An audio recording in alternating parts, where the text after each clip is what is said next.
2026 and our first AI update. Let's go. Hey friends, here's what I watched in AI this week and what stuck with me, and the big theme is AI starting to do real frontier work, especially in maths. That's where a lot of the breakthroughs have come through in a couple of videos that I've watched. They're not just solving textbook problems, but finding new bounds, new functions, and new approaches. So there is some giant study, which I'm sure we're going to touch on to, where they actually used ChatGPT 5.2 for long-running agent tasks. They got it to then work through a prompt in about 20 minutes. They submitted that to some mathematical foundation or one of the best mathematicians alive, and the proof got approved. But we'll dive into that when we get to it. Then we've also got messy power dynamics, model races, rumors, and everything else that's happening in the world of AI, which we've seen all of last year. But let's take this away. This week felt like a shift from AI helps with math to AI discovers math. The most interesting thread across both the videos that I watched is math as a proving ground for AI intelligence, because it's crisp, verifiable, and you can measure novelty.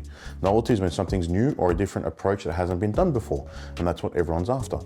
And that's where it's starting to help. Apparently, Grok 420 discovered a Bellman function, which I have no idea what that is about. I did study maths at uni, but I don't remember any of this. It really grabbed me because it frames AI less like a calculator and more like a system that can search the space of possible ideas. And that's probably going to be the big breakthrough for 2026, is now AI is not just repeating things verbatim, it's going to start getting better. We can actually explore ideas with users and try and get them out, rather than just regurgitating things it's already found online. What else is something interesting about this? If this is real and reproducible, it's definitely going to be a big thing in the space, because then people can apply that method or approach to other problem spaces and try and get new breakthroughs or new novel finds in those areas, which is going to be key to AI helping move humanity forward, not just helping people write emails. So this is the 5.2 video. The way they're saying it was the implied workflow what was key to having ChatGPT 5.2 assisting the person. It was a co-researcher that helped accelerate the iteration of ideas. It didn't just do it on its own, it had to be prompted by a mathematician who's trying to solve these problems, and working together with another brilliant mathematician effectively in 5.2, they were able to achieve that. And apparently where the models are also outputting their contents and not just necessarily a black box in these mathematical spaces. So if you know what you're looking at, you'll understand the outputs they're doing.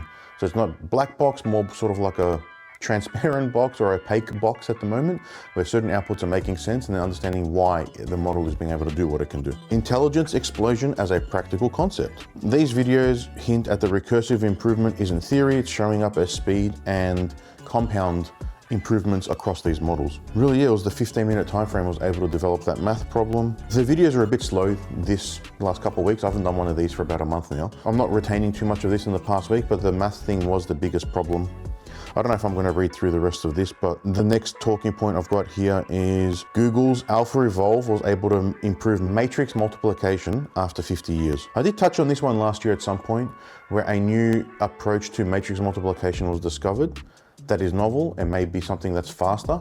And matrix multiplications is what the entire AI large language models are built on. The vectors that everyone talks about, or embeddings, are mathematical representations in 3D space. And to multiply those things, you need to do matrix multiplications. And that's how that whole process works. If these models can definitely work in that space, not regurgitate what they found as existing things, or just string sentences together, and be able to actually iterate on ideas and move forward with thinking about what is actually happening in the problem space that it's working on, we will have huge breakthroughs this year. Then there's a lot more to do with lawsuits, court cases, and other drama, which is Elon Musk versus OpenAI. If Elon Musk wins, then OpenAI will no longer be able to probably be a for-profit company, which they currently are not, and they are trying to be a for-profit company. But if you remember back in the early days, about 10 years ago, Elon Musk apparently named OpenAI and donated a lot of money to the charity organization, which then has evolved into the public consumer product company that we work with every day. So it's going to get interesting this year how that escalates. There is also Elon Musk's xAI partnering with the US Department of War, so they've agreed to be able to use that platform or model as part of whatever they decide to do with it. It's going to be flying drones, it's going to be controlling things, it's going to be making battlefield assessments, recon, I don't know, but it's going to be interesting to see how that takes out. Again, people getting worried, that'll be the first steps towards what we've seen in movies. If that's going to happen, I don't really think so. But it is making some people uneasy in the space. So this isn't flowing as well as it normally does because I changed the model that I'm using to generate my notes and scripts for the week, and it's good, but a bit more difficult to follow along. As you know, this is a one-take thing. I don't do this multiple takes. This is just one take, off the cuff, what I remember, how am I solidifying this information.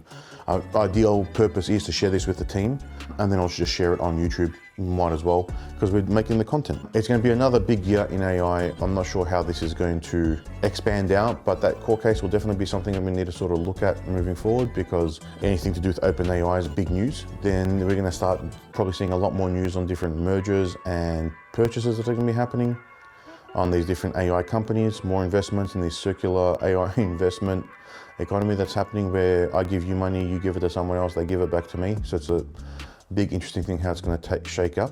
But there's rumors now GPT 5.5 will be coming out. You've got Google being sort of almost at the leader of the entire AI model space, with a lot of headlines that I've started seeing the last couple of days is the AI race is Google's to lose now, where if you go back 18 months, they were never in it. So it's a huge transition from what they've done. If you think about their original Bard models, which were terrible, it's really going to be just interesting to see how it all plays out. Everything is just becoming the best coding model day by day.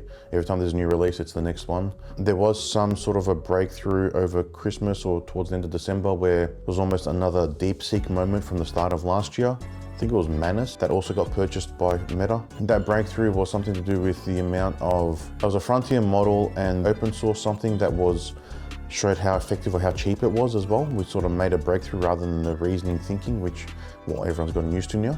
It didn't make as much of a splash as that original one, but still something that I can remember over the last couple of weeks.